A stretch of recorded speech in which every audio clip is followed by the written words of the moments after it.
going on, people? Welcome to United View and welcome to a Man United news update. To be honest with you, we needed to do it. We've had Matchday Reloaded today. Owen done a great job of that, as of always, recapping on what happened here at Old Trafford last night. Yesterday morning was the Red Room, Marcel, Mina doing their thing. But to be honest, there's been a lot of news happening. And in this morning's show, well, I say this morning, it's the morning now I'm recording it.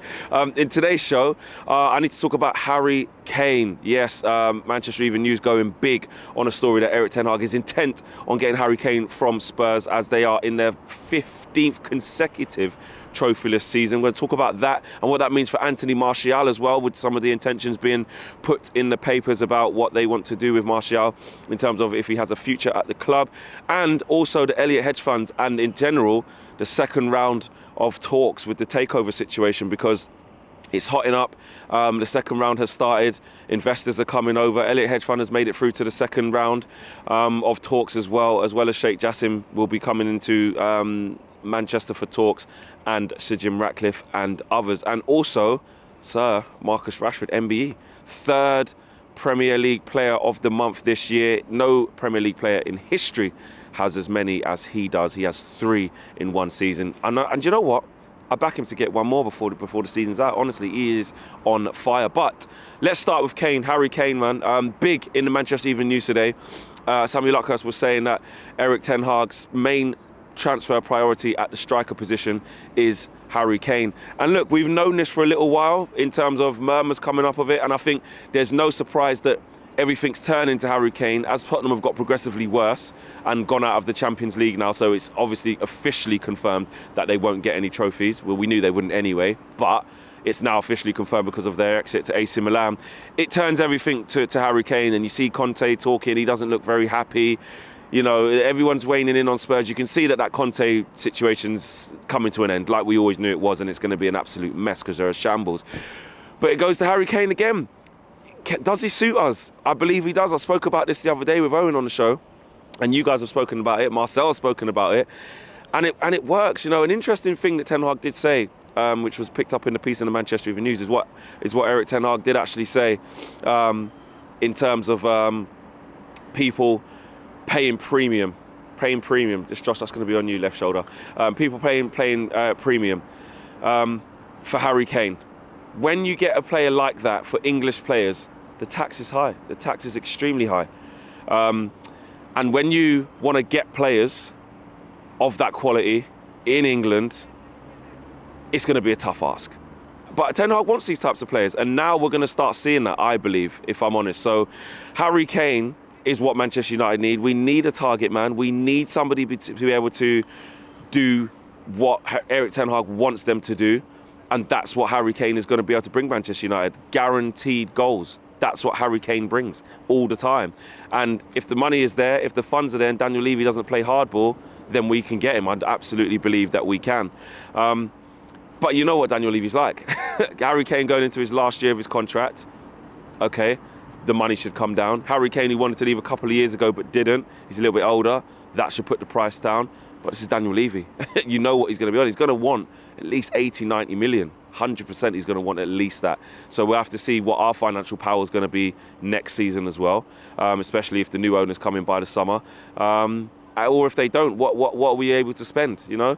But I do see it being a perfect fit. Look, Victor Osimhen also is on the list. Ramos is also on the list. So there are other players on the list, and I'm not saying it definitely will be Harry Kane. You know, you look at Bayern Munich, they're in the hunt for a striker as well. If Harry Kane chooses to go abroad, then you're looking at it like, you know what, he could easily end up at Bayern Munich. But I don't know, Harry Kane's the sort of player that I can't really see going abroad. I think I just see him as a UK-based player, an English-based player. He doesn't want to go anywhere else in the UK apart from the Premier League. So yeah, I see him as a Premier League player. I don't see him at this stage of his career trying something different abroad. And I just think if you drop him into our team with the attributes he has, with runners around him like Rashford and Anthony and Jadon Sancho, etc., etc., you know, I can just see him being a perfect fit, honestly. And I know some of you guys got reservations about that. Oh, he's old now, or injury record, or he's not this, he's not that. Perfect fit. The same way how we bought Casemiro at the age of 30, and he's a perfect fit for us right now. I believe Harry Kane can have a similar impact up front.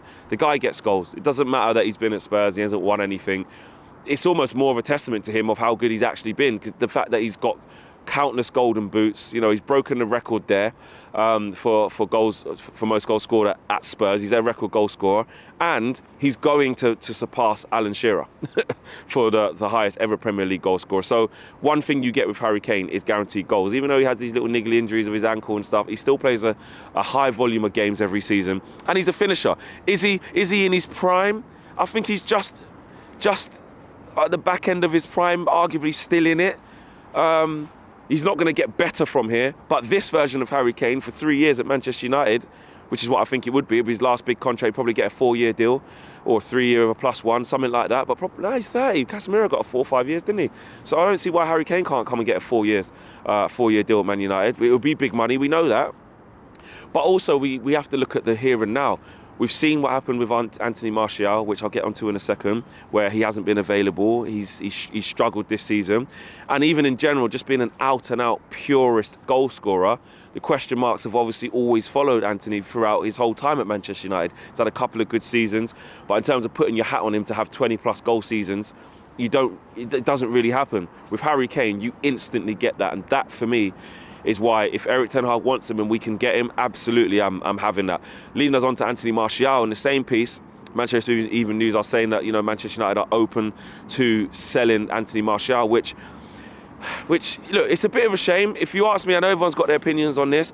I really still want to see it work for him under Erik ten Hag. Erik ten Hag set his stall out straight away. Obviously, the situation that happened with Ronaldo in the summer where he wasn't on pre-season, he was kind of forced to go with Martial. But Martial showed in very limited glimpses, because we haven't seen him through injury, that he can be a Ten Hag player. He can contribute under Erik ten Hag. But having said that, the lack of availability has just been key. And you can't build a team, you can't build a future around a player who obviously he's got his injury problems. And yes, there's a side that you want to stick by someone if they've had a particularly bad season with injury, but I think it also goes past that with Tony Martial. The question marks, like I said, about can he be a reliable goal scorer? Can he be a consistent number 9 at the level that we need? And if you're talking about Harry Kane up front or Martial, there isn't a debate to be had about the quality that they both possess and who would be a better fit. So if that does happen, you would imagine that Anthony Martial would look at it like he would need a new start, he would need a refresh, he would, you know, and Manchester United would also want to generate funds as well. That's another thing. You know, I'm not putting words in Anthony Martial's mouth. He might say, listen, I've had a season from hell. I'm going to have a good pre-season. I'm going to work on my physical side of it, speak to doctors, etc., surgeons, whoever it is, and work out why my body's been failing. He might do that. And want to stay and force himself or add extra squad depth. And if Martial wants to stay and we get Kane, fine, no problem. But I do think if the right money comes in for Martial, I don't think we can really afford to turn it down, especially for a player, like I said, who we haven't been able to rely on. So it's looking like, according to the papers, according to the reports, Kane in, Martial out. We'll have to see. Let me know on that one if you think Harry Kane is the right option for Manchester United. Are you still hell-bent on Victor Osimhen? I would not be disappointed if Victor Osimhen ended up at Manchester United. But I actually think, I know, to be fair, Daniel Levy, he's going to be a shrewd person to work with. We know what he's on, and I worry that actually we probably get priced out of a move for Harry Kane. But this is where Harry Kane comes into his own. He's going into his last year of his contract. Nothing is happening at Spurs, absolutely nothing. If he puts his foot down and angles for a move and says, I won't play, I don't want to be here anymore, then hopefully a deal can be done. But we'll have to wait and see. Let me know what you guys think about that. On to looking at the situation with Elliott Hedge Fund. They've been confirmed as going through to the second round of talks in a sale, in an investment sort of situation with Manchester United. They don't want to buy Manchester United. They were part of the AC Milan takeover in 2017 and helped fund that as well for another businessman.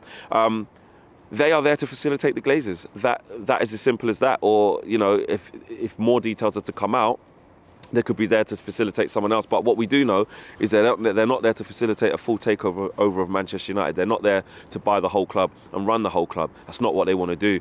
And what we have seen is that obviously they want to fund the Glazers to stay at Manchester United. And like we've said on the shows, to me that's concerning. We've all made our voices heard, and we will continue to make our voices heard about wanting the Glazers to leave the football club. So Jim Ratcliffe, though, and Sheikh Jassim from Qatar are due to come to Manchester as well for talks over the next couple of weeks. And basically it's phase 2. You know, all the bidders have been kind of vetted and stuff, and now it's about that intrinsic look at the financial books, looking at what's going on behind the scenes, making sure, number crunching. It's about number crunching and saying, you know what, at the end of the day, Manchester United are opening up the doors now, or the books now, to these people to see if they could potentially buy the club. I hope it isn't the Elliott hedge fund who are just going to fund the Glazers and they stay. That is the really concerning thing. That is the thing that we don't want to see.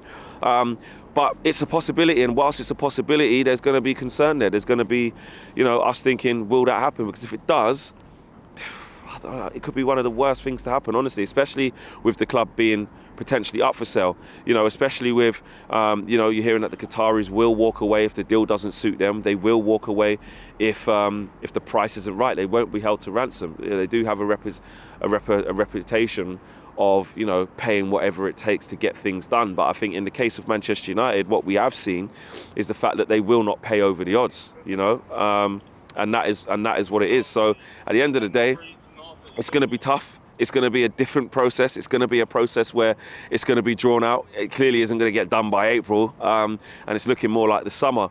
But we just want to see the best for Manchester United, and for me, that is a full sell change of hands in ownership.